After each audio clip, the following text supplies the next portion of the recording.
abayina abaana abato mu kimanyi omwana bw'atandika okuyimirira ayinza okugwa emirundi nga 50 oba emirundi nga 10 ne maama we usual abeera amwenkaleginga nti tengerera omwana ayimiridde abeera amwenkaleginga okuyimirira. That's the world we live in.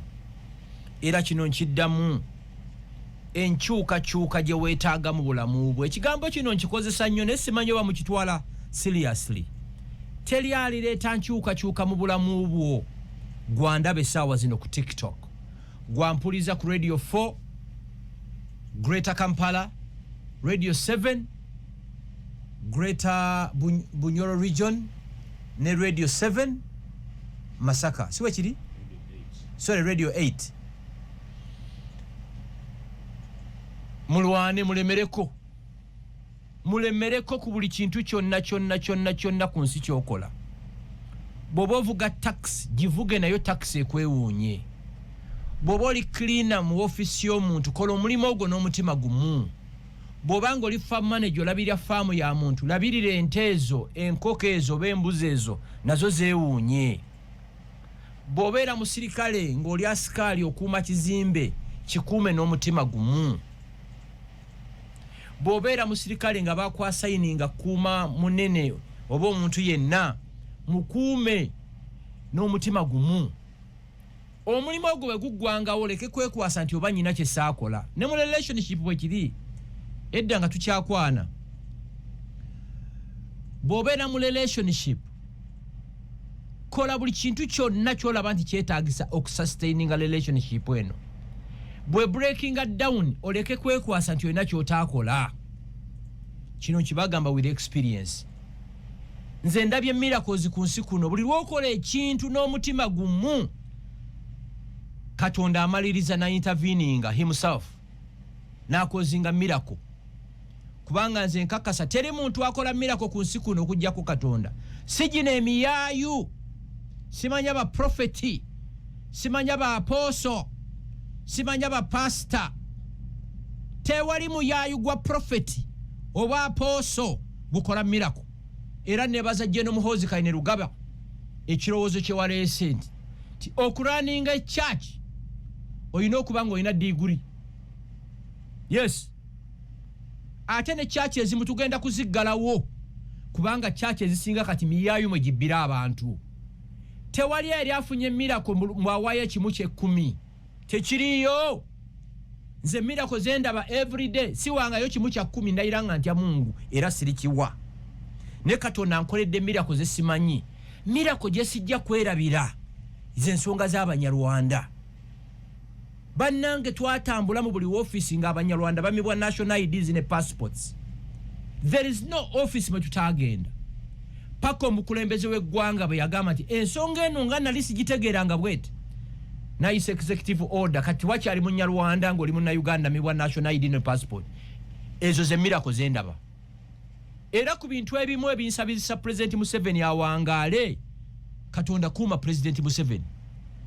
Nze wansasula Museveni ku nsonga y'Abanyarwanda wansasula kuba yali enfukidde ekirala. Nga bajja awaka bagenda mu office ne mami wange nga batuuse omulumba e Masaka nga baba ma national IDs ne passports. Ulira abantu baffe baanunulwa ne bafuna liberties mu Uganda kubanga twerwanako. Singa twatuula butuuzi tukeere Rubaga tukoere na Mirembe tugende ekibuli oli Kampala kwerwanako. Mwabaana abawala mukolo omulimo gwonna ogukuwa kasente oberemu n'akasente. Abasajja bajooga abakazi abaavu. Nze tewali lunaku lunsanyusa nga kugenda out nensanga abaana abawala bokka nga they are having fun on their own besasulira bills zaabwe. That's my happiest evening. Ate kati ntya nnyo kubanga ndaba nnyo abaana abawala abali serious in their lives than men oba abavubuka obulenzi. Tulaizinze idiots. You can hardly find abaana abalenzi abali serious with their lives. Banywedde nguuli bagimaze ku nsi kuno. Omwenge bagumaze mu mabaala abalenzi. Waliwo n'ekipya. Kati tewali edda abawala be baakuulanga abasajja ssente. Kati abasajja be bakuula abakazi. It beats my understanding. mikwano gyange abakazi bembeera nabo ne tunyumya emboozi baga nti Gashumba there is a curse again amaaso mu ggwanga muno. Abasajja kati be bakuula. Omusajja takwana muwala nti amwagala kasategeera nti okola mu kitongole ky'amaanyi ofunayo kasente nga likukwana nga likulaga amapenzi limaliza likubbye. So mu abaana abakazi mubeere beegendeeza emiyaayo giri ku nsi kuno ababbi abawedde emirimu ate nga bikeera mu makanisa. Bikeera mu makanisa. So mbakubiriza nze buli lwoba tompulidde wano ku Monday mbaako engagements endala nange nyina ebyange ebintawaanya. Era nakikakasiza okula is a scam. Nze nali manyibwa okula noba ne sente ng'emirembe gibeerawo. Jesus! Obeerawo nga buli kimu okiyina, emmotoka weeziri, sente weeziri, naye ng'aganyabo toyagala na kuva waka, naye nga buli kika ky'emmotoka weekiri, naye nga toyagala kuva kiwaka. I will give you an example. Saturday nayina engagements 2 e Masaka. Eggulo nasiibye Mitiyana. Kawungeezi nga nyina abagenyi awaka. That's the world we live in. Olya. Kino nkibagamba. Mulwane mubeeremu n'akasente. Okulonda kwaggwa. Mwe bafuuti soja ba Nuupu. Muddeyo mu byalo byammwe. Mwe bafuuti soja ba PLU. Tujja bayita mu 31. Abenale muve ku kitebe ky'enale mu muddeemu pakase. Okulonda kwaggwa. Saabalwanyi Yoweri Museveni agenda kulayira mu May. Agenda kulayira. Temufuula bwafuuti soja mulimo ekibize munyiigira ne mbabulira mazima kubanga nze mbeera mu meetings emutaliimu n'endowooza gye babalowooleza. Beerako n'akantu kokola bobeera mubazi bajja in a special way. Neebaza mwenna abali ku TikTok abakozesa TikTok ne mugikolamu akasente. Kati buli kintu kyonna kye neetaaga mu Uganda sikyetaaga kinoonya ngenda ku TikTok. Abazimbi, ababazi, abawolodinzi, abasimi b'amazzi, abaana abamolding ebintu ebikushocking abona bali ku TikTok. Mubeeremu n'akantu akaleeta akasente. Omwana omuwala kiswaza ogenda out nga boyfriend wo nakusasulira ne kawuba akasanvu ake15 at least ezawuba beera nazo. Mwate abalenzi teri mukazi ali wa kitiibwa musajja mwavu. Kino nkibagamba bannange obwavu bubi. Omwavu tolya kyoyagala, omwavu tosula nga bw'oyagala, omwavu toyambala kyoyagala, omwavu waliwo omuntu akusalirawo. So ensi eddagala lyokka ery'okulwanyisa obwavu kwe kwerwanako. Ne bw'oba oyina degree nga gwe wafuna first class degree Makerere Kyambogo Victoria University nga toyina mulimo degree esooka ogiwumuza awantu obereko kyokola ekikuwa akasente oberemu n'akasente. Ne bwe kyetaagisa genda ku washing bay kwoza motoka genda yoyoze motoka.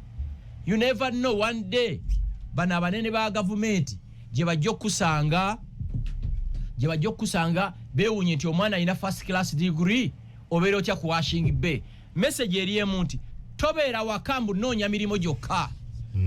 Actually kambagambe okuba ne degree nga toyina mulimu wasomera bwerere. Degree nga toyina mulimu. Okuba ezo transcriptism ez'Emakerere. Kumba biringanga amawulire ga munno amakadde. Yeah, these are facts. Kozesa empapula ze wajja mu Ekyambogo, ze wajja Enkumba, ze wajja UCU, Makerere zikyusa obulamu bwo. Zino empapula zo bwe ziba tezisobola kukyusa bulamu bwo. Toyina njawulo na muyizi wa misu ali mu byalo. Toyina njawulo. Kino nkibagamba tewali nnyonyi gy'olinnya ne bakubuuza wasomera wa baagala tiketi ya nnyonyi. Tewali bw'oba ogula ploti obanga ogula ttaka ne bakubuuza gye wasomera baagala ssente. Mwe ababeera mu mmezo nga mubuukanga ennyana nga musasula gino emyenge gye baalagira bakubuuza gye basomera baagala ssente. Era kinuma nnyo nti ffe tukitegedde mu bukulu. Era nze abaana bennyina abato from day one ngenda balaga importance ya ssente. Ssente kye kikulu. Jesus. Ssente zisengula olusozi.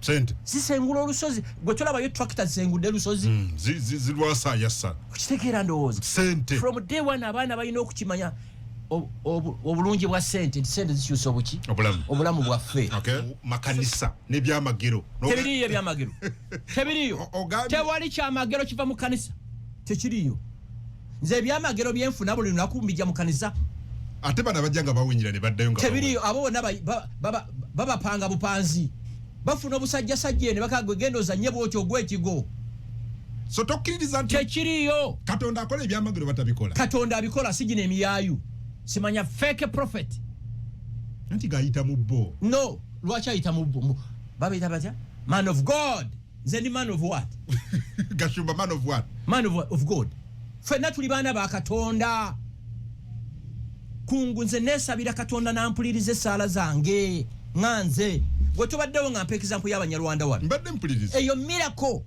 ya happeninga kubanga twayimuka ne twerwanako abantu baffe nga bamiwa passports national ID abaana bamalirize makerere emirimu gibabuze toyina kyewaayo gayiranga ntya mungu sifukamirangako nensaba katonda nti yamba abanyarwanda no kyamagero twalwana bulwanyi ensonga yaffe netuuka ku Yoweri Museveni the visionary leader of this country nagitegera nagisolovenga nesinga nali ngenze wa prophet bikyebyo nze Gashumba nyizo ngende wa prophet mi oyina nogende wa prophet nze malayika na oyina bingi bwetaga mu bulamu mwami Gashumba ngachi ng'omuntu empewo gyenzisa kambuuze abo bawambwa empewo gye basa katonda ya empewo gye basa nange gyenzisa tujja kwemu mu covid nyina pastor gwe nasanga yesibya masike mukaaga ate okufa nze nagamba malayika lwoligenda mu night prayer twawukane naye abantu nga bali nnyonnyo n'ava mu Amerika n'ava Malawi agenze kusinga na pastor oba prophet mu ggwanga eddala amanya abasiru tebagwayo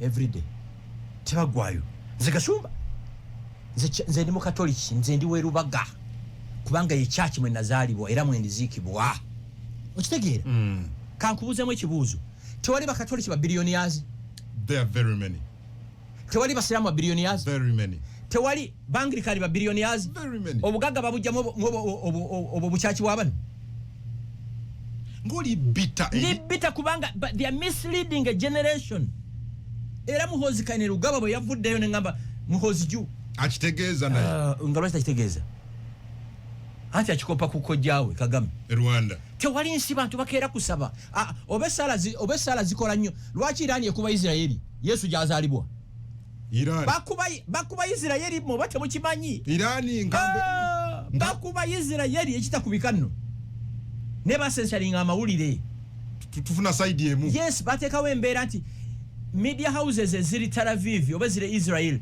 zina kulaga Irani bwekubye essomero oba eddwaliro lirage mbu Irani ekuba bifo bitali menti kubwa lwaki Trump apushinga peace talks bulisawo mulya negotiation Irani yagamba ffe tusabangako kuteesa so obuuza lwaki Isirayiri Yesu gyazaalibwa babakuba ekyenkana kambuuzemu ekibuuzo ne Palm Sunday tebagiselebrate nze alwembeerera babaganye nti obusajja bujja bakubira mu kanisa ekyakankusese okyenti mu Israel it's only 12% of believing in Jesus Christ.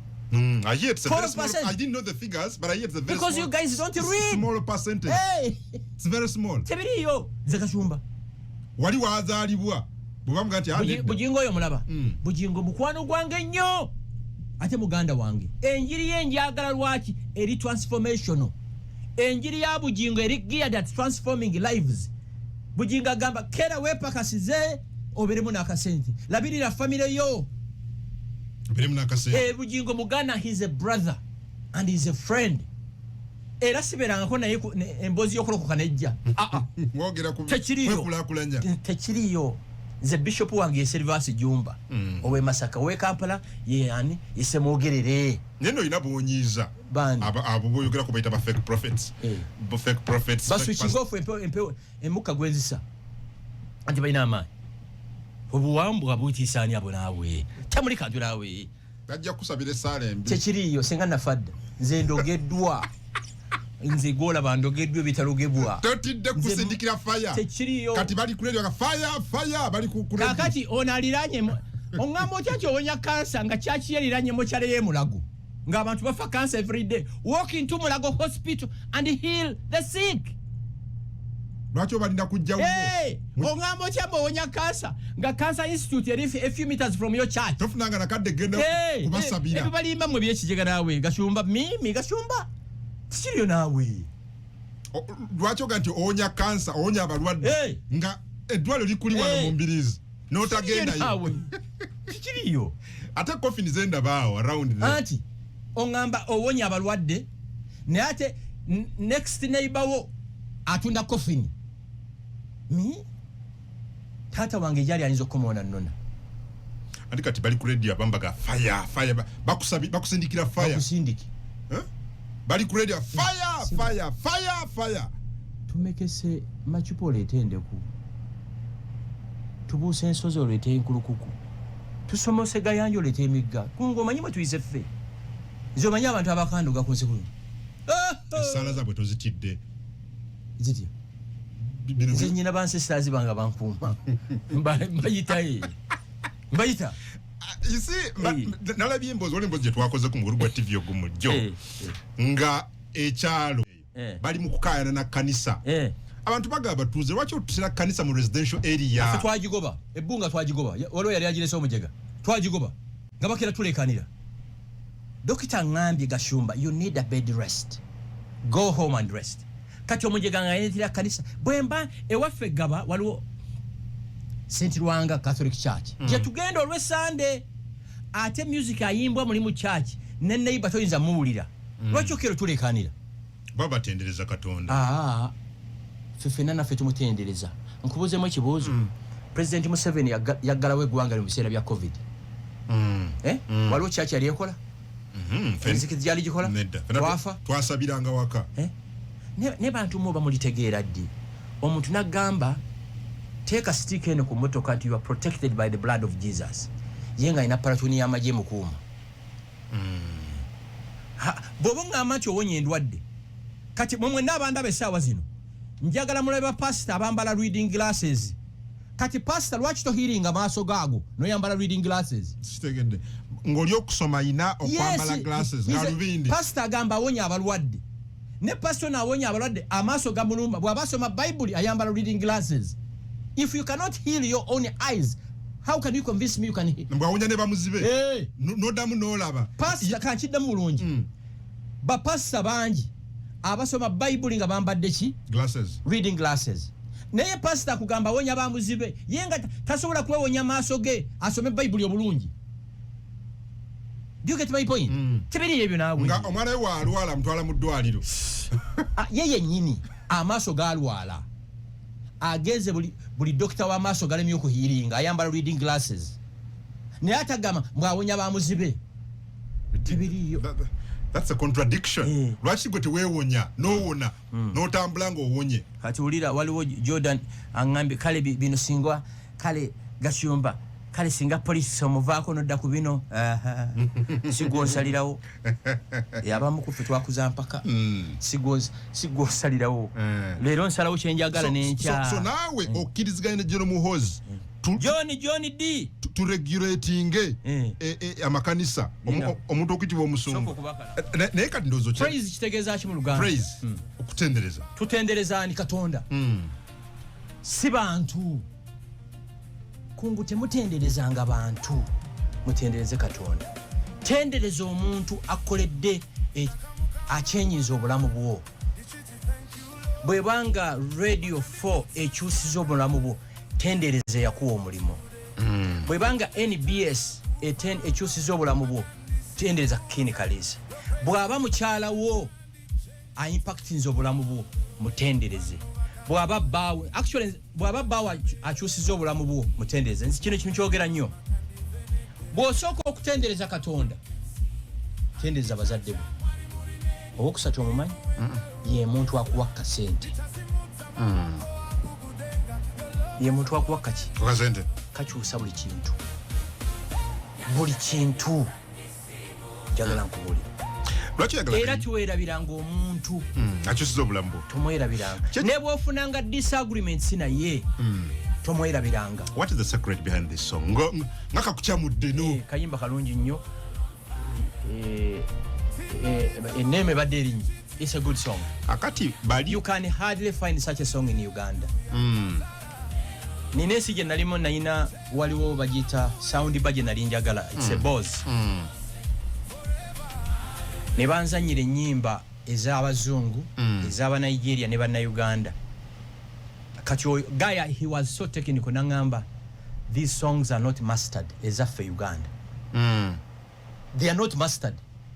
Nangamba, this is your song from Uganda. This is your song from Nigeria. This is a song from the US. This is what they call mastering. Ngaboze kulaga. This song was mastered. This was not mastered. Kati oluyimba lwakubyolo balu mastering. Abana bafagena mu studio kusawanya ku 8 hit. Alufulumya. Walono lobetemena kensingo waita kapeke. Omuyimba mita kapeke. Toka manyo. No bali kutemye ku nsingo nolaba. Asisobola nze ano. No batema wane nsingo. I can't. Baluza nnyo utema bwoti nsingo. Asisobola. Toyagala kutema nsingo. Beba nanteme nsingo. Olo abana bange. Ebyo byabana abali 25 years. Abali 30. Gashumba, you cannot be 15 and bakutema nsingo. Nze Gashumba. Toyagala kutema nsingo. Kisoboka. Buli lwolaba omuntu gwe batema ensingo ng'ali myaka 4 aba ya misinga stage ya 20s. Aba ina kiyasubwa. Kyovola ba always encourage university students to have fun as possible as they can. Why? The moment you're done with uni, otandika the real life. Okay. Otegede. Buli lwolaba omuntu azinanga yefukula mu club nga ine myaka jaffe aba compensating gira myaka giri gyatachakala. Okay. Kirala buli lwolaba omuntu nga azina asamba aba asamba bizibu. Byali nebi. Tewali mulodi azina asamba. Bazina bati. Mpola. Abalodi. Abako bubbi. Mpola nnyo. Abamu bazinisa kigere bwe bati. Kontegere. Kasitola omuntu azina nga asamba. Kiyango omuntu wali obadde ku mbago omuntu nazina nga akutte ecupa ya bia mu ngalo. Aba yagala bakakasa. Nti alina. Nga ate kiswaza n'okuswaza mu public okukwata ecupa ya bia. Embalabo oli avuga n'emmotoka. Etiketia. Neye kuba ebifaananyi n'akwata video bia n'amuteeka wano ku nda. Tuga kati what are you showing? Muganda waliwo video training ennyo ya muganda wange Kirumira. Godfrey Kirumira. Omugaga oyo. Actually embaga yaliwo December.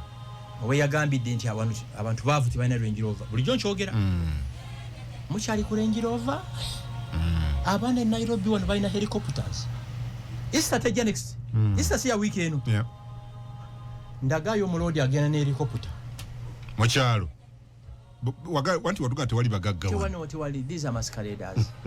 Ekirala. Nawe ekirowoozo kino Bwakabaka bwa Buganda olubiri olulaba. Bali lufudde airport. Nga domestic flights zonna eziva Uganda mwezimuka. Ogenda Arua, ogenda Masaka, ogenda Bundi Buji, ogenda wa. Nairobi wano.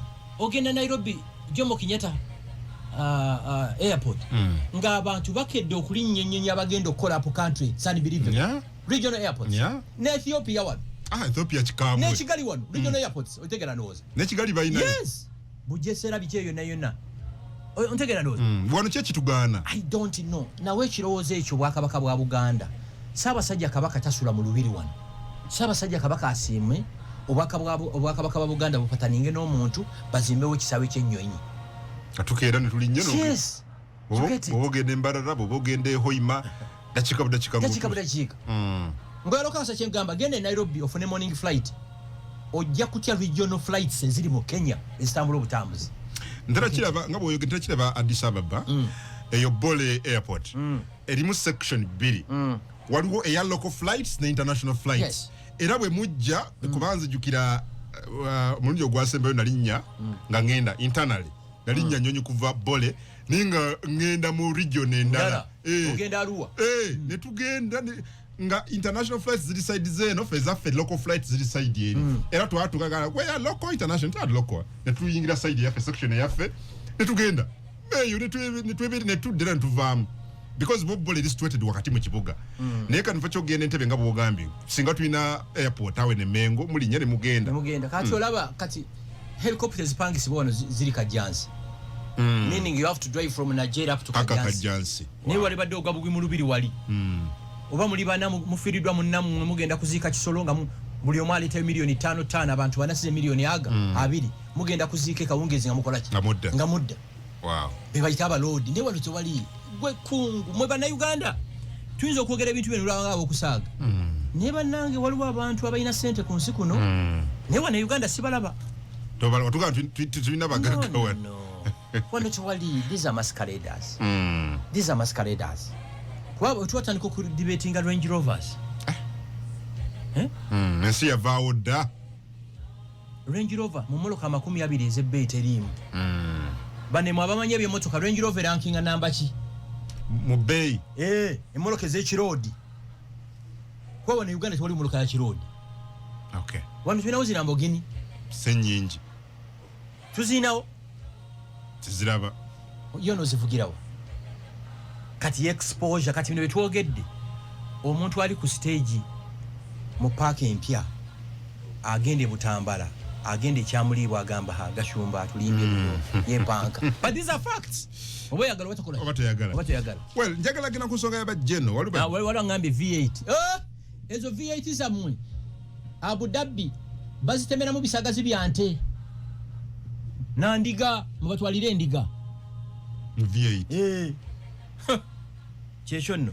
Njagala gina kusonga ndala but waliwo agambye wano nange kati mugiseewo ddala gati Gashumba atubulira amazima leero kisanyu ng'ayina lingi yalidde ku kamera akawera akamere oyina engeri gy'olaze essanyu ery'enjawulo tali lya bulijjo amazina walidde malayika yakuwadde kamera akalungi akawera akatali ka bulijjo naye ate malayika yandabirira everyday ekyo kimukakatako. She has an obligation and a duty to look after me. Nga nange bwe nyina an obligation and duty to look after her. Yeah, support her, guide her in everything. Ebimu tu disagree nga yagala ogane. Hey, as usual people sometimes you have to disagree. Ne gwe oyinza okuwuliriza omukazi mwami Gashumba. Why? Manyi n'abatuwuliriza ku radio bakimanyi bagamba mwami Gashumba mukambwe awulirizaani kakati era balowooza nti oli mukambwe nnyo n'ewakato bebaani. People doubt whether you can listen to anybody. Kankubuuzemu ekibuuzo bebaani bammanyi nnyo. I think you're too tough. Ndoza bakulinga gyoyogera magana. Omanyi kye bayita tough love. Tough love omuntu obeera omwagala nnyo naye ng'olina omulaga nti kino kikyamu. Kati fake love ye yammwe eyo ey'ekijega. Bw'omuntu oba omwagala nnyo tomugayidinga. Nawe olaba ensobi. Nze yange tough love. Ene shiro yakimanyi bulungi. I love you so much. Nino line kasoji crossinga. Awulira? There's a price you have to pay. Are you not a tough man at home? I don't know. But those who are close to me, there is a tough Gashumba and there's a lovely Gashumba. Ojukira ng'otunyumiza mwami Gashumba nti muzeeyi omugenzi your father. Bwe yajjange wakanga mudduka buddusi misinde. Kati that's not good. Let me tell you. I think that's how even people look at you. Now, ate baganda baffe bonna kati bakikiza taata waffe yali mukambwe nnyo naye ate yali asinga ekisa. Kubanga buli munaku yatuukiranga wake waffe. Omanye ebiseera ebyo abantu baavanga nnyo Mwankole mu Kabaale Rwanda okujja okupakasa mu Buganda nga bonna babeera waka. Ontegera ndowooza. Yes, our dad was tough, but he was very, very kind. Is it good? Yes. Mukina okuba. Kati kankubuuzemu ekibuuzo. Bwe mponinga omwana emirundi 3. What do you expect me to do? Ngende ku Nando's mugulire, sorry, ngende ku Cafe Java's mugulire ice cream? Okambuwalamu. Ovaayo omuzadde n'obonereza. Kati tuba kankubulire. Lwabugiri yabadde yalwala senyiga. Yali talwalangako mu bulamu bwe. It was tough to both of us. Naawe bwe eddagala ery'enjawulo. Naye ng'eddagala erimu olina diteeka mu nnyindo muno. Asinizinge gasi yo nakola ki. Nenga mami wa alaga no it's tough ne mugamba you're joking. Twino dimuwa. Kubanga nange mu butosa ayagalanga ddagala. Zina kwekanga eddagala. Teri mwana mutayagala ddagala nabana batuliza kakati. Kati is better he's jumping. Nyinyiro zake yali. Namba but Frank you're tough nenga that's it. Chetaga toughness. Kubanga tutamu eddagala tajja kuhilinga. Tajja kuwona. Yes.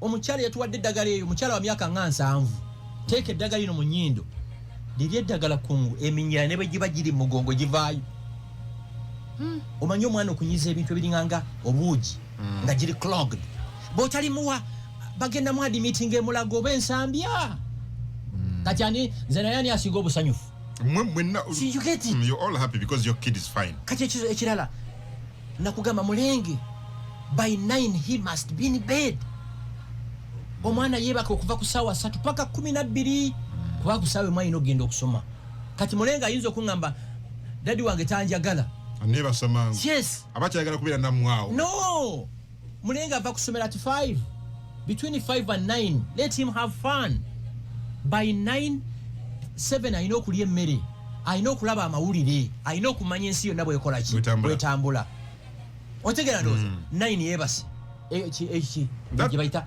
tough love kati bino ebyaffe bye tukola nojja akala ne kagwa mudaddi kulikayo ebyo mbikola ebyo biyoke byawukana ku kiri muzeeyi engeri gy'abakuzaamu buli omu onoonya w'oyita wansi w'emmeeza musajja zze akomyewo ate kitaffe olumu omusaasira kitaffe yatuzaala abaana 34 yalina abakyala ab'enjawulo he was a true African gwa abaana 34 bamanyi fe oba obwana 2-3 bukutabangula omutwe notabuka you get it kankubuuze bwe ŋŋamba mukyala wange nti kino this is not right kusinga emyaka kusinga experience omanyi socks zinakakaddiya omanyi arrival ne departure zinakayitamu ayinza okiraba nti but Frank this is not I'm preparing you to be the best okitegeera banda tewali omuntu akola kosi nga 3 kakati ali mukola masters ayina ka certificate course kakola kinafu ontegera ndowooza mulaga abakazi tough love I love you so much but this is wrong when something is wrong I don't keep quiet I tell you yes kubanga bwebinayonooneka ensi yonna kati waliwo abantu abasabirira Gashumba marriage ye breaking up d bali bafuwa mindi buli lunaku bafuye mindi emimwa gifuuse najja papo nga bibakwatirako wa abannayuganda tebaagala muntu ali bulungi Ugandans don't celebrate each other bannayuganda baagala nnyo ebifudde njagala oleete serious discussion on radio tv bajja kuteekako birala neleeta ebibozibozi ebyekisiru ebyo ekole ki olyoka olabe ate okuraisinga abaana gwe kino nkibagamba bw'oba toliredde kwetikka mugugu gw'abaana tobazaala si kyangu omanyi kibayita full time job omwana bw'aba yakatandika okutuula manya abayagala nnyo okuyiga ebintu ebisinga ene slight mistake asobola okuva ku madala n'akola ki nagwa n'okubeerawo kati bwe nkugamba nti bw'oba ofuluma ekisenge ekyo kireke ng'olugyo oluzizzaako you're protecting the kid you get it kati omukazi that guy is tough bichi you get it kati omwana bwagwa naafu oba n'amenyeko omukono ensi yonna mwadde reckless era kikomawo gy'oli you get it so those who are close to me they know by the way if there's an opportunity those who are close to me teri muntu ali kind ku nsi kuno like me abali close bakimanyi tukimanyi sobola okubeera nga ndi tough but those who are close to me waliwo omukyala eyaŋŋambye if there's an opportunity njagala a media house ejembuuze who you are ntegeera ndowooza kungu neekuwa simu yange eno abantu b'ennyamba besimanyi kati idi yamwe yabaddewo I don't know how many people I sent money to people I don't know kati ekisa ekisingawo kiriwa kimbuulire ekisa ekiri awo ne kati mumwagala bino ebyammwe efeekeraavu eyo ey'ebimuli by the way ndi mu kudibetinga omwana omulenzi bamukolera birthday nze sibibirivinga tekirina genda nti oba mulenzi oba musajja oba muwala nze ŋŋambe byali abaana abawala basalazi birthday omwana omulenzi birthday yaki omuwala yaki omwana omuwala they are fragile abaana bawala they are flowers they must be treated like queens and princesses okitegeera ndo naye omwana omulenzi era contemplating gwe tebakolera birthday nze siji ndayira nga ntya mungu bi birthday nzirabye bukulu bashira gye basooka okukola surprise birthday nze ndi traditional ya tuli traditional nnyo no nze waffe kyenda kulabalaba olunaku saints day kubanga nze saint wange mu bukatoliki St Francis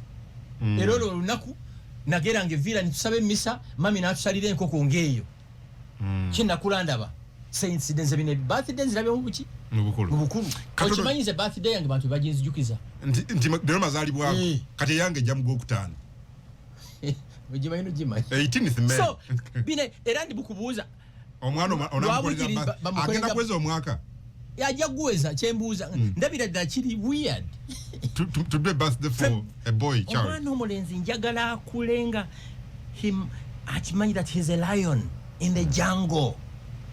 Tiene ensisi yakusaagiramu nze singa byemmanyi nabimanya ndi muto kungwe ensene eyina ettima mpamwedda kikatandikirawo linda kunkiddemu ensene eyina ettima ensi eno si nnyangu omwana from day one ayina okumanya it's a jungle nga bolaba amagye ezo ba Navy Seals bayitamu training omwana ayina okukula nga akimanyi nti ensi si nnyangu ote bw'atakitegeere from day one olumu ntuukawo ne ŋŋamba singa kino nakimanya dda tusiga kwagala abantu batusigira bukyayi njagala omwana akule nga akimanyi ng'ali battle hardened. This is the world we live in. Waliwo abasajja nga takyasobola kwogera mu maka ge alina mukyala we naye nga atyo munyiiza ng'omukazi ataddewo embeera. There are so many men listening agambye nga takyalina ddoboozi waka ng'omukazi yes atya ajja mukazi abakazi banyiganyiga tebawuliriza ojja mugamba katugubale ojja naga nti wali naye ali ku bunkenke. He loves the wife but he cannot say anything and I hear there are many. Kati nkusisakyo ng'olumuwedde ng'omukazi nga ntyo okunyiiza omukazi nga byemunyirizaamu biri geared at strengthening our marriage. Bw'omugambako ng'anyiiga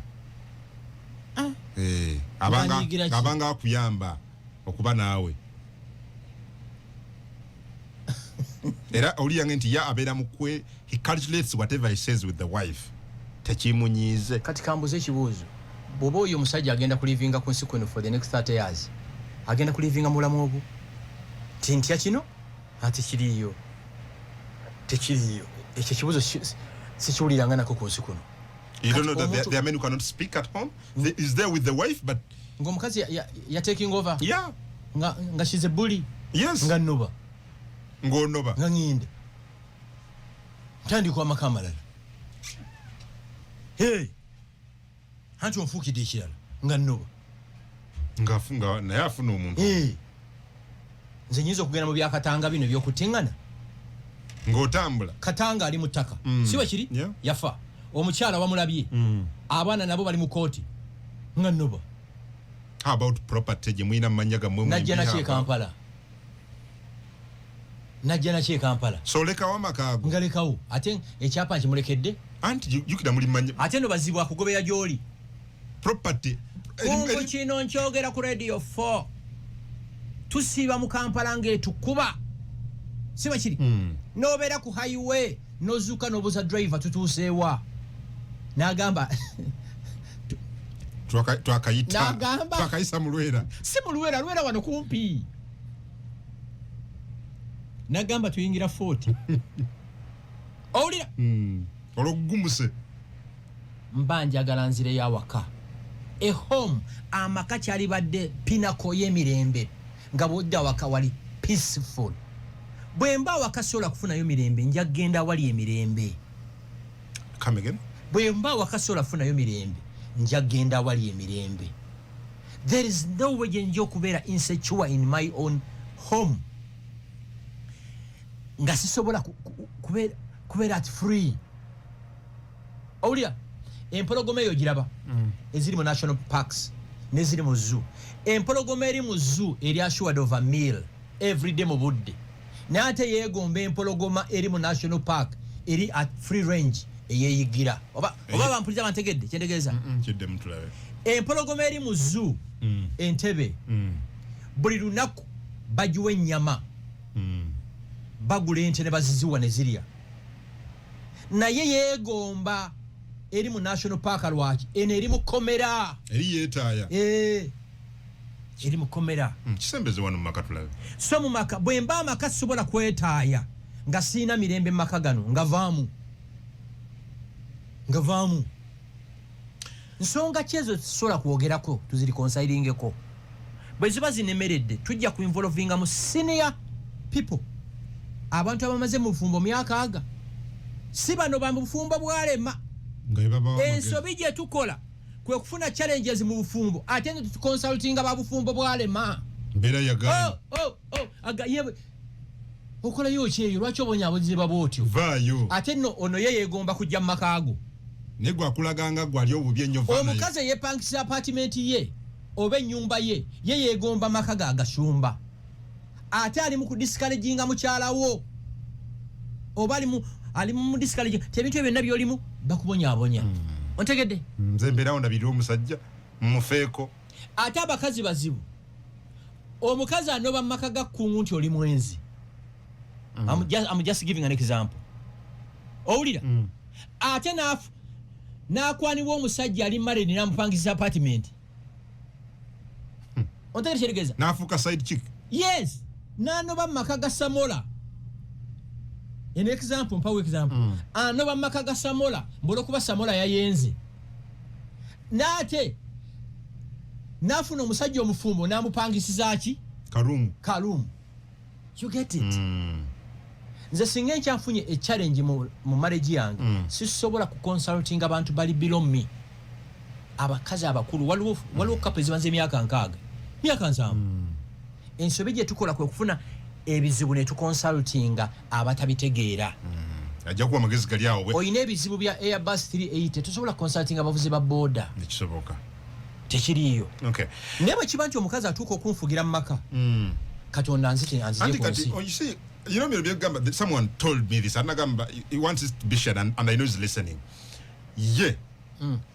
ayagala ku separating ne mukyala we netakisobola why because of property bagula amaka bagula ettaka ne bazimba together ne babiteka manya ki of course musajja yabikola bye nenga limanya gaabwe bombi nenga entirely musajja yabikola ne bagula ettaka they have a lot of property but he says he cannot ask for divorce because he may lose almost everything byakoze bagenda kumutta kubanga wali byokulabirako for example angamba mbadde n'omukyala nitumaze emyaka 7 you no ye only ye 7 years no like no myaka mingi but bamaze emyaka 7 nga teyebaka na mukyala we that's one mu nyumba they sleep together but he doesn't perform the duty no jigi number 2 recently ebiye Dubai bino obiraba mu kyondo kya Buwarabu ne walala omukyala wa maze naku nnya tali waka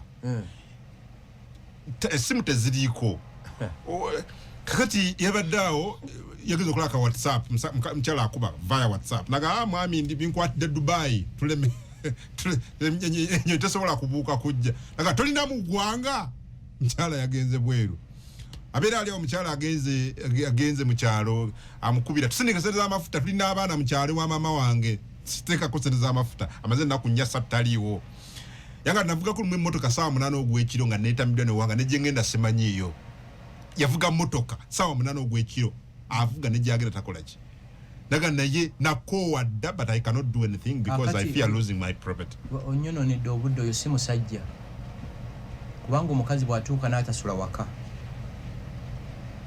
tiyagenze waabwe mu kyalo oba munne yafiiriddwa bali palisa oyo yaba takyali mukyalawo oyo si mukyala we waliwo nnyini we nnyini ye oyo si mukyala sebo musajja munange nkusaasidde bamutwala dda omukazi n'agula tiketi y'ennyonyi n'agenda e Dubai n'akwereza message embeera emaze kutabuka oyo taba mukyalawo ate mu abasajja from day one olina okudiginga in n'amanya nti gwe musajja mu maki maka gano era ekisise marriages ezisinga kakati bakitaffe mami wange agenda kweza emyaka 8 ndowooza mu May bwe mba mbisobeza baba mpulira ojja kuwulira kakati I think it's May teyanobako kungu omukyalo wange n'atasulawo olusoose olwokubiri olwokusatu olwokuna nankubira simu tuli stranded e Dubai abo tebukyaliwo obufumbo what should he do simple bw'aba awulira nti emaali emuluma bagigabane atandika obulamu obupya muleke okwe kankubuuza bino ebyabajjega byabalimba mbunna empeera yo gisanga mu ggulu some aged man ayingira myaka 6 na muto nnyo oyakyali muto nnyo okoze ebyobugaggabo naye omukazi akufuukidde kiki ate abakazi batta abasajja nyina omusajja bamuyita Bukenya ndudde naye Bukenya sooka okuŋŋamba ekigambo ekyo abakazi beetaba n'abaana baabwe ne batta abasajja ekyo kimanyi bw'omukazi atuuka n'abondinga n'abaana gwe ne bakulabira ddala like an outsider like an intruder in their lives ne bakutta kyova olaba bannamwandu bangi nnyo nze buli gyendaga mbuuza lwaki bannamwandu bangi nnyo okusinga abasajja lwaki abasajja ffe tufa waliwo obulwadde bwebayita obulwadde oba mutaminga entya bw'abakazi n'abaana ontegera ndo bakula ne beegatta n'ofuuka ekitagasa mu maka ago ne bagagobamu ebibiina bino fida ne bikola ki ne biyingirawo ne bijja ontegedde mwe mwenna abampuliza radio 4 radio 7 ne radio 8 mutunuulire mu area yammwe bannamwandu bali bameka ewaffe gyenva okuva ku kkubo waggulu paka ekyalo gye kigwerako abasajja bonna baafa bonna bannamwandu bakyaliko bali era abakazi mbawulira nnyo kati bw'ofa otulekawa ffe tulina okufa bo tebalina kukola ki tebalina kufa ofiira wano otulekawa ffe tulina okufa bo be balina okukola ki okusigala naye omusajja musaasi there are so many men actually going through that pain nze sisobola katonda bwe ntuuka ku mbeera eyo nzijaawo ŋŋende toyagala jogo tokkiriza ng'okujoogebwa kungu nze ng'oyagala ondaba ekkala yange gezaako okunjoga oba nze sijooga bantu si provoking abantu naye omukazi gwe nagenda ewabe be bansaba n'embiwaayo ate n'ekirala abakazi bwe batyo abeeyisa bwe batyo baba tebalina family background omukazi eyakuzibwa alina byatakola aliyo byatakola yerekeramu ak'obuntu Bishop Dungu yafa mukama mumuze Mirembe alina ekigambo kye yayogera ekintambulya ku mutwe nti otyanga nnyo omuntu ataswala ate atasaasira kati oyo mukazi oyo taswala ate tasaasira he doesn't feel the pain the husband goes through ate abakazi bwe batyo kati ayinda okutuneetinga abaana ne bakyawa kitaabwe he incites the kids against the father yes mubi nnyo saagala kuyingira musango gwa katanga kwagina emyaka gye ndiko mibi nnyo tinyina emikwano mingi I have many friends besimanyi ninaali babuulidde ekyali musango ogwo ne mutinsa eno ontegeera omukazi yeetaba n'abaana ne bikutta bakusaanyaawo bulungi nnyo ku mali gye wakolerera abasajja nga tuli mu kabiga gwe naani abasajja nze sibaliimu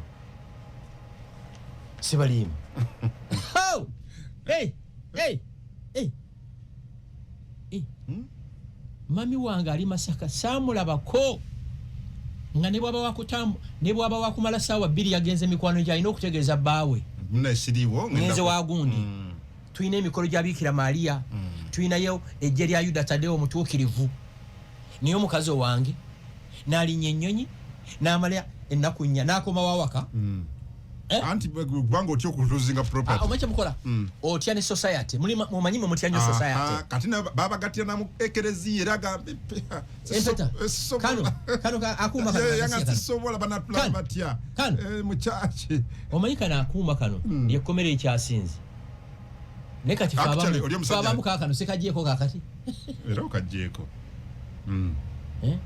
omanyi lwaki zisobola kubeera mu magye zisobola biragiro kuweebwa biragiro sisobola onduumira otya wasoma kinzi zikyenagwa era gayi wange ali mu kkomera ddala lyennyini sisobola apparently afuna ne sente nnyingi omukyalo okusinga n'omusajja naye ate nedda omusajja embeera gyasi yakyuka mu bukyusi recently naye ate ewaka ne kakando bwekati bwe kabula ng'omusajja yagenze kutetenkanya oba amasanyalaze gavuddeko amukubira tusindikire n'asindika anti kati akole ki omusajja n'asindika anti bali mu nzikiza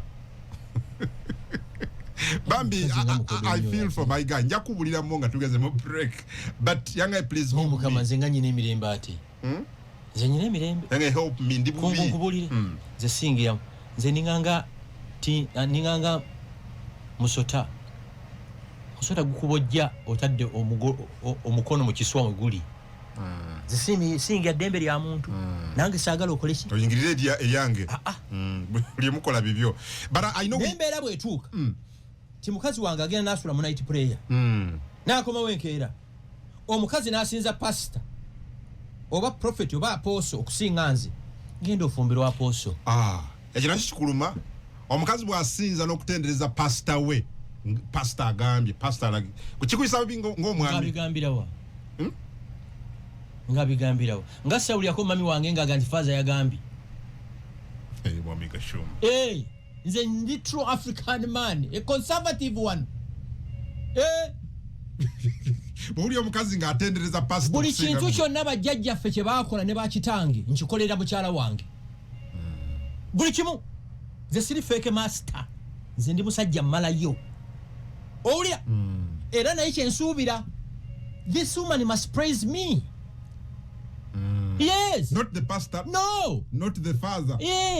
Ekirala bazadde be baamunkwasa akuli mutano saamujja ku Kampala road owulira saakola ki baamunkwasa era ne bwefuna ekyobutakwatagana naye bazadde be benkubire ki simu maama kino na kino ba ogizi be ba luminayi be sibe baakola ki sibe baamukuwa. Yes, muddeyo ku nnono tudde ku factory setting twebuuze lwaki bajjajjaffe bakitaffe obufumbo bwabwe bwalastinga lwaki marriages breaking up day in day out kubanga tuvudde ku core foundation ya marriage bayina okukola ki okuba kati abakazi benako oyogera naye ayogera oyogera wa bulukuma kutya kino kyekiza kuba bwe anti manyi kwekiva anti yagula emmere awaka njala malayika ambulero yali aguze emmere awaka awuluguma kubanga sharing responsibilities. I hear mbu ennaku zino mbumuwerera abaana omuzadde omukazi n'asasula school fees half nawe noyita half Gashumba awajja kubulukuma tekiriyo ante bakyatweguya nabo bakola tekiriyo Gashumba nabo balina sente zaabwe kasente kaabwe uliye mwami Gashumba kake agamba takweguya ne bwogenda he can survive without you kankubuuze lwaki yalaga akawetanga mu propose nze obanga muwasizza kaddemu they think they can survive without us. Naffe we can survive without them. Tutunke. I can also survive without you. Simple. Lwaki gwe osobola surviving without me? I can't survive without you. Okitegera wano mu Buganda basenga b'abaana mwana wange ekyo tekikola mwana tekikola mukazi omukazi takola kino omukazi atuula bwati ni obeera ku mukolo ng'omukazi okugulu okumu kuli mutukula kola kuli mubende ayegaziza yebambi kitegeera mugwe mulembe nkubuuza nnyo ekibuuzo mu WhatsApp love zammwe ezo status darling bikyebyo gasiya lwaki marriages breaking up day in day out kubanga twava ku nnono ne tukoppa abazungu bino ne mu proposinga ne baggala Kampala road n'ogijjuza ebimuli n'ofukamira nze Gashumba it is so it's binyuma nebiri is it sustainable but it looks romantic very lovely nga olaba empologoma nga mwami Gashumba afuka midaga doesn't it look romantic mwami Gashumba imagine a situation but is it sustainable no but it ochikola as a gesture as a sign of love let me ask you omukyala ayagala musajja anagala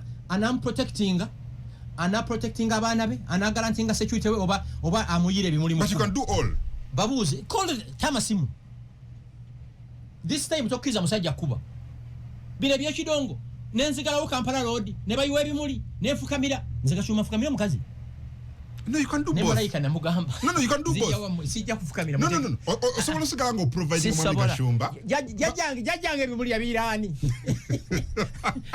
taata wange yabirani ebimuli ebyo bajjajjange bafalaziyo malingumu ba bulundu bonna babirani ebimuli ebyo bali mulabukadde jajjange Veronica yafana emyaka 17 twamuzika Villa Maria 107 wow tuwangala era mutwegendereza opulira Burundi yafa I think 89 neba bandage evidence ndikubo waliwo yayiwe ebimuli ebyo abakazi singa mutegeera mwali yawudde akajanja akajanja tekali sustainable. Abakazi otabawa bintu ebanyiga mwami Gashumba. Banyige. Bagala kubanga abalala. Bagala kubanga nze si competing na malala. Batijise nga abasajja batijise. Sikirimu mu batijise. Nze sijja kukola kintu tekali sustainable kankubuze mu ekibuuzo. Shiro yo nzijukira. Tabirimu byo kutijisa. Ebyamu sibitijisa. Mwe byabakungu.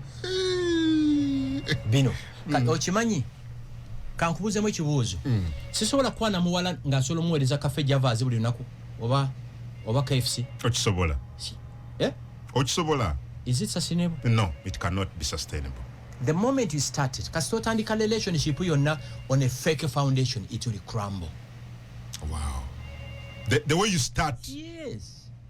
Okujjako bino baba byakwekwana weekend biki ebyo ne bw'obanga olina future intentions n'omusajja ono n'omukazi ono mukole ebintu byonna nga mubiwadde foundation eri firm zimbidde okumazima n'obusobozi bwammwe amazima n'obuki n'obusobozi bwammwe. Okimanyi bulungi nti abantu bapangisa emmotoka kaakati ne baleeta emmotoka ne bagiwaayo just because he wants to win someone's heart. No. Okulaga ensi omuwala alage ba ogizi be ne baluminayi be mugayi wa reloaded bapangisa emmotoka mu kwanjula ne bagireeta amuwadde emmotoka. Kati ennaku zino bambi obuwala olw'okuba kaagala banne wako bamanye mbu boyfriend wakamalayo bwekegulya iPhone nga kagipostinga ku status yako mbubbe yaguze naye nga kekagyegulidde. Thank you be. Hey. Nga kekagyegulidde. Yes. Fwe bulamu bwaffe bwe tulya muwogo tumulye bwe tulya akatogo tukalye paka Katonda lwana natutuusa ku kye twetaaga. Kati ole emmotoka gye bapangisizza gwe watogenda givuga so what happens? Geddayo chovola ba relationships is breaking up day in day out. Tezikyanywera. Kati kankubuzemu ekibuuzo n'otuuka okwanjula ng'okwanjula 90% mikwano gwo be baku fundraisingidde omukazi akitegeera nti bawange ali financially weak manafu mu yensembe. Kati kankule n'ekyama bato kimanyi mukoddomi wo bw'ajjanga n'akwewolako ssente tobuliranga mukyalawo. Tokikolanga. Lwaki? Enkyaba n'afuna obuzibu mukoddomi wo ne mukyalawo ajja bimulangira. Mukyala wange ajja kulangira mukoddomi wange. Ndaba ffe tukuwa ssente. Mukoddomi we bakubanga akama nti musajja munnange ebintu si birungi muweereza akasente sirika. You get it? Women must be managed. Kyagala ogaane. Must be managed. So that means abakazi mayembe ga gaali woogateera wekubire nnuma ekigu n'ebyogambo ebyakajanja serigi yakajanja totijja sitijja nze tositula ku mukyala okumusula nti okumusula nti anti ebimu kubiri mu kutijja tibutulawa kama muli ku DSTV muli kulawa nga baby come natula ku bisambi wano nositula nga munnange olira fake bastono kati ne musitula abaki mulema ebyo bifula fake master kankubuuze gwe musitule nze kuganye gwe situla owuwo you don't do that kankubuuze nze wangola ba complaining. So you don't do that. I'm asking you situla owuwo. I thought you do. I'm asking you nange nziramu nzolaba wanga complaining. But manyo bikola kankubuzemu ekibuuzo sisobola kubulya my private life. No like fetu bikola nnyo mu bikole n'omutuuza wano Valentine eki Valentine waliwa nne mukyala wange twali waka nze nali nente mu farm malayika twamwanjula leero enkeera twali mu kusimba bisagazi honeymoon yaliwo abasajja kana kasajja twali tumanyi kali mu honeymoon ali mu kusimba bisagazi olabya complaininga temwagenda Dubai ku honeymoon ne mugenda twaliyo before ate simutwalangako Dubai nti ngenzeeyo nti kyamaanyi kuna before you get it. I don't know what you're speaking for so many men out. Can I tell you something Never live a life to impress people you don't even know. Come again? Never live a life to impress people you don't even know. Ate social media ebononye. Tukola to impress. Can you imagine mu competing n'abantu bemutamanyi? Bemutamanyi. Nze Gashumba. Pangise Serena. Oba Sheraton ballroom. Bagiwemu ebimuli. mukwate ebifaananyi ne video nsasule basamola bajje ba streaming live nzije fukamire fukamire ki yelwa bayida lwaki tamfukamire ye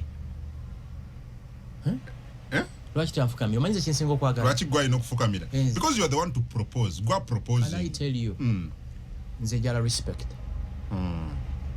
kubanga guno omulimo gwe tulimu mission possible tulino gituusa mission ino kuguka omwana yalwala senyiga nasangibwa tugenda Masaka ennaku 2 twasula tutunula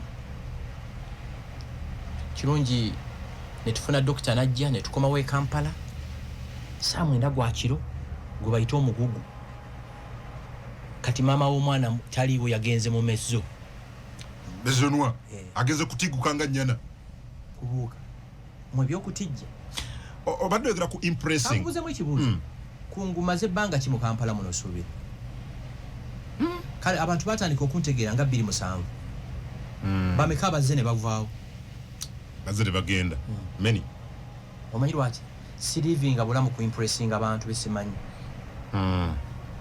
abantu abalivinga obulamu bw'oku impressing waliwo couple at the moment eri ku social media okwo badiringa Nsambya Furniture bantu babategedde bebamu ku betwala abatijjanga ennyo ku social media mbulirayo couple emwe ey'amasappe ekyayimiridde ey'amasappe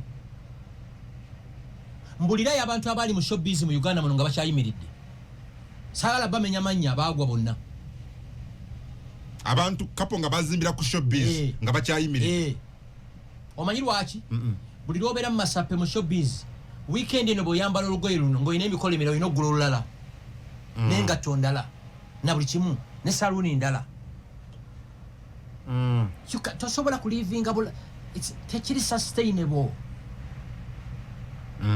you get it kola ebintu ebiri mu busobozi bwo naye wali wage nti gwe ne malayika mwe muwangadde then bali wano ku social media I'm following wali wagambye wano save your worry simanyi bimukwatako naye ndowooza I don't know whether bamampo bawangadde I don't know but bali wano bagoberera ndowooza bagambye bakuddemu mwami Gashumba is very right anagambye na mwami Gashumba yogera bituufu bagambye Waluka yimbiridde Rema ne Hamza bakuwadde kati Rema ne Hamza bayanjula okyabalaba mu pompo no honestly yeah Madam Rema obuli private Rema ne Hamza balabikako lumu kati oba yabadde mu kuyimba ne bawe very true I agree kye balimu nga tebakisobola Rema she's an amazing woman even the husband ontegera no we can't debate it naye obulamu bwe balimu buli bwe bali batandise tosobola you can't sustain it tokisobola living obulamu bw'osobola okitegeera ne bw'ono oyagala okwewanika ojja kwekuba wansinga ennume ojja kwekuba ennume y'ekigo kapa eyo kati erina kulwanagana na social media kati bye bakolanga biseera by'amasappe kati balabideritinga tokyasobola era buli omu ayogera kukakasa oli yatuse n'okuwanika ekiwandiiko naga nze ne gunte tukyali ffenna n'akita era nazza ku social media okulaga abantu because that's how they built it tosobola kuyiya buyaayi obulamu bw'okiyaayi bwabiyaayi nze nyina omuntu omu gwe mmanyi yakuba ssente ebiseera ebyo nga club silk weeri nga governor weeri ne Kayeni naye ng'okuva ku Thursday paka Sunday zonna zibuukinga tables ne kati musanga ayambala hudu yeekweka teyagala nsimulaba namusanga ku Sheraton mu Luzi ng'afuuyisa nga alina babawunsa basatu abamuli emabega that's how stupid he was era bwe ndaba n'abantu abali ku mikolo n'abasirikale ewaggulu mbasekerera abasirikale abali mu uniform lwaki obaleeta mu tenti ne President Museveni yennyini mirundi emeka gy'olaba abasirikale abali mu uniform nga bangi babeera bbali abasirikale bamubeerako abali close baba masuuti n'ebirala you get it abasirikale bw'oba oli ku mukolo gwonna oli mu kkanisa oli mu kereziya oli mu muzikiti jangu n'omusirikale atali mu uniformu amingolinge n'abantu kuba bano abasirikale si babo bajja bakujjako enkya one phone call 20 seconds bonna bali callinga. You get it? Ekyo tikina njawulo n'abantu balivinga bulamu bwa kisappe. Tebuli sustainable. Ekyasembyeyo ewiiki ewedde okukwatibwa kwa Brigadier General Johnson abaho n'amannya kw'ossa ne Major General William Nabasa Don ono yaduumirako SFC. Brigadier General n'amannya twaliko naye mu UCC program gye twakola wano ku bavandimwe yali mu immigration then. Saagaliza musajja munange komera kubanga tagenda nko mu komera yayinza okumwagaliza ekkomera. Ne bwe kibanga abantu bonna bano bakwatibwa lwa bubbi Muhoozi bayoole. Bannange kamba buulira eggwanga lino Uganda gagga naye abantu babbye eggwanga lino. General Isoke owa State House Anti-Corruption Unit yaŋŋamba okukwata ababbi eggwanga lino twetaaga emyaka 200. Emyaka 200 okubamalayo bonna. Wow. Nze omuntu yenna eyeenyigira mu kubba ssente z'omuwi w'omusolo nga waliwo obukakafu bwonna ayoolebwe nga bumuluma. Kubanga zino zikyali mere allegations. We have no proof nti babba oba baakola ki. Ne bwe kibanga kituufu jenagere maaso ayole n'abala. Twali ne General Mukoyo mu meeting emu nga tulina concerns n'aseka n'atugamba concerns ziri micro compared to what I'm dealing with. Butono nnyo. Yaseka n'okuseka n'agamba singa mumanyi kyempitamu. Baana babbye eggwanga lino. Waliwo omunene omu yabeera ngambu yaawo baŋŋamba nga every procurement ng'ebeera times 300. Kyemuva mulaba super abnormal buildings coming up in the hills of Kampala. N'olaba ekizimbe ne kizimbwa ekiro n'emisana paka kuggwa nga temumanyi nnyini waakyo. Babirambula saa 9 gwa kiro. Owulira? Ngali ku mugano. Ate obubbi kasita buyingira mu magye g'eggwanga nga liwedde. Kitegeeza bagenda gulanga ebintu ebiri substandard. Bwe tuba twetaaga emmundu ekikabo ekiti baleete ekiri substandard olw'enjawulo. Eggwanga kasita enjawulo taking over eri mu lisabire. So jeno kyalwanyisa. Ate mujjukire ku birthday ya General Muhoozi Kainerugaba President Kagame lwe yali wano. Saabalwanyi yagamba nti nze ndi lenient ku babbi. Naye Muhoozi tali lenient ku ki? Ku babbi. I remember those words. Ate mu bbanga ettono ennyo lyabadde CDF mugende mbuya mulabe kyali mu kuzimba waggulu eyo. Nalabye eddwaliro ne ndaba. Baŋŋamba abacontractor bamugamba bajja dizimbira emyaka 2 n'ekitunaga tekisoboka. 2 years lina okuba nga likoze eki. Ekitebe ky'amagye. Va ku ddwaliro nga bitebe ky'amagye. Nabawa story ya Hoima Stadium. You get it? Ate bano babbye ne babeera arrogant tibagambwako. Ababbi mu government.